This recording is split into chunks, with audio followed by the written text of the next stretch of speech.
Hey, good morning, you guys. It's Monday morning, and I'm on the walk here at the field house, and just wanted to share some thoughts with you here as you kick off the week. I was up in beautiful Lansing, Michigan this weekend.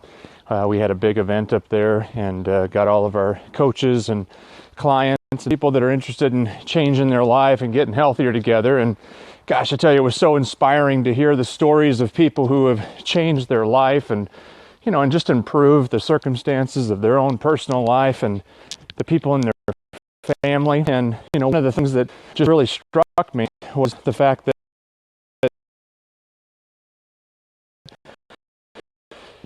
all of them had to do something they didn't want to. The way that they didn't want to eat, they had to exercise and get up and do some movement that they didn't really want to do, but they had a reason to do it. And as I began to look at some of their lives and where they're at now versus where they were before, and the ripple effect and how it's affected the relationships with their kids and their grandkids and their friends, their co-workers. There was stories that had rippled into other people's lives that I started to see this ripple effect begin to take place. And I know a lot of people are going into the holidays thinking, this is a crazy time to try to change your life or get healthier.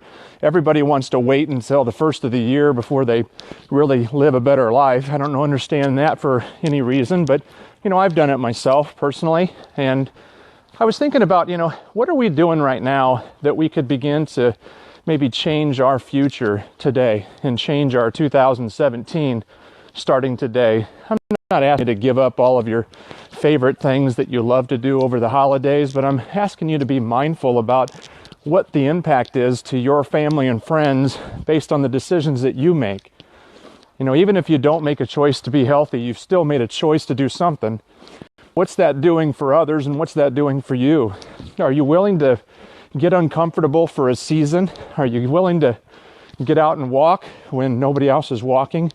Are you willing to say no to some things that are unhealthy to basically achieve something that is healthy in your life? You may not be in that season of change right now for you, but maybe there's somebody in your life that if you'd make a healthier choice to follow suit, and maybe that was the beginning of something greater for them, and you could be a part of their story.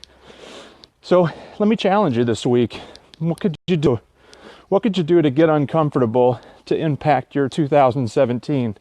What could you do over the next 28 days before the first of the year to begin starting your transformation for a better 2017? And are you willing to get uncomfortable? It's going to require it. It's not going to be always the funnest thing to do when you have to get up and do those daily habits that are going to improve your life, but when you do them, it's going to be worth it. So let's rock and roll. Let's do this together, shall we? Talk to you later. Have a great week.